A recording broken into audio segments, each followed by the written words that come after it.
Ras Al Khaimah എയർപോർട്ടിൽ കഴിഞ്ഞ ദിവസം ഒരു ചങ്ങാതി വന്നിറങ്ങി. യുദ്ധസമയമാണ്. കാണേണ്ടാത്ത പല കാഴ്ചകളും നമുക്ക് മുന്നിൽ അരങ്ങേറിക്കൊണ്ടിരിക്കും. ഒരു ശരാശരി ഇന്ത്യക്കാരനെ പോലെ. കഥാനായകനെ നമുക്ക് തൽക്കാലം സുഭാഷ് എന്ന് വിളിക്കാം. അദ്ദേഹവും മൊബൈൽ ഫോൺ എടുത്തു, വീഡിയോ ചിത്രീകരിച്ചു.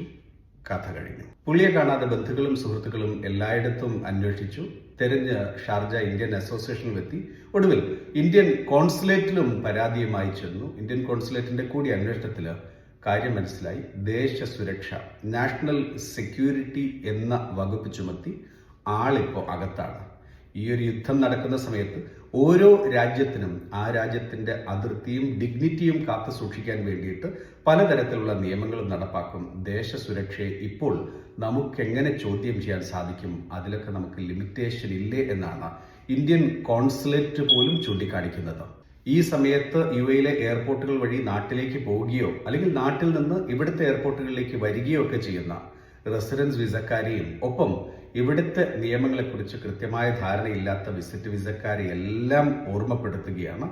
എയർപോർട്ട് എന്നുള്ളത് ഒരു പ്രധാന ടാർഗറ്റാണ് ഈ യുദ്ധസമയത്ത് എന്ന് നമുക്ക് എല്ലാവർക്കും അറിയാം. അതുകൊണ്ട് തന്നെ എയർപോർട്ടിൽ കാണേണ്ടാത്ത പല കാഴ്ചകളും നിങ്ങൾക്ക് മുന്നിൽ അരങ്ങേറും. ആ സമയത്തോ അല്ലാതെയോ എയർപോർട്ടിനുള്ളിൽ വെച്ച് ഒരു കാരണവശാലും നിങ്ങളുടെ മൊബൈൽ ഫോൺ വീഡിയോ എടുക്കാതിരിക്കുന്നതാണ് ഏറ്റവും നിയമപരമായിട്ട് ചെയ്യാൻ സാധിക്കുന്നത് എന്നുള്ളത് ഞാൻ പറയുന്നതല്ല. ഈ ഒരു സംഭവത്തിന് ശേഷം യുഎയിലെ ഇന്ത്യൻ കോൺസുലേറ്റ് യുഎയിലേക്ക് വരുന്ന ഇന്ത്യക്കാരെ ഓർമ്മപ്പെടുത്താൻ വേണ്ടിയിട്ട് ഒരു പ്രത്യേക സർക്കുലർ തന്നെ ഇന്ന് പുറത്തിറക്കിയിരിക്കുകയാണ്. ക്യാമറയിൽ ഏതെങ്കിലും വീഡിയോ പകർത്തി എന്നുള്ളത് കൊണ്ട് ഞാനെവിടെയും പോസ്റ്റ് ചെയ്യുന്നില്ലല്ലോ എന്നൊക്കെ നിങ്ങൾക്ക് വേണമെങ്കിൽ വാദിക്കാം. പക്ഷേ നിങ്ങൾ എയർപോർട്ടിനകത്തൂടെ കടന്നു പോകുന്ന സമയത്ത് നിങ്ങളുടെ മൊബൈൽ ഫോൺ ഉപയോഗിച്ച് എന്തെങ്കിലും വീഡിയോ ഈ സമയത്ത് ചിത്രീകരിക്കുന്നുണ്ടോ എന്ന് പരിശോധിക്കാൻ വേണ്ടി മാത്രം CCTV മാമന്മാർ മറ്റൊരു റൂമിൽ ഇരിക്കുന്നുണ്ട്.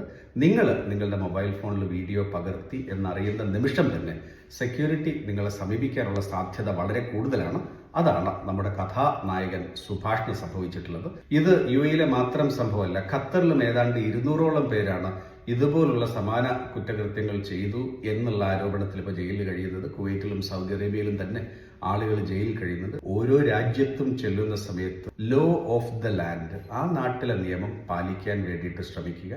അതിന് പറ്റില്ല എന്നുണ്ടെങ്കിൽ നമ്മൾ ആരെങ്കിലും നിർബന്ധിച്ചിട്ടല്ലല്ലോ യുഎയിലോട്ടോ ഖത്തറിലോട്ടോ കുവൈറ്റിലോട്ടോ സൗദിയിലോട്ടോ ഇറാനിലോട്ടോ ഇസ്രായേലിലോട്ടോ ഒന്നും പോകുന്നത്. ആ രാജ്യത്തെ നിയമം പാലിക്കാൻ പറ്റില്ല എന്നുണ്ടെങ്കിൽ എല്ലാ ആവിഷ്കാര സ്വാതന്ത്ര്യത്തോടു കൂടിയിട്ട് നമുക്ക് നാട്ടിലിരുന്നിട്ട് ഇഷ്ടം പോലെ വീഡിയോ എടുക്കാലോ. അവിടെ നിൽക്കൂ. ഈ സമയത്ത് ഇവിടെ വന്ന് അപകടത്തിൽപ്പെടരുത് എന്ന് ഒരിക്കൽ കൂടി ഓർമ്മപ്പെടുത്തുകയാണ്.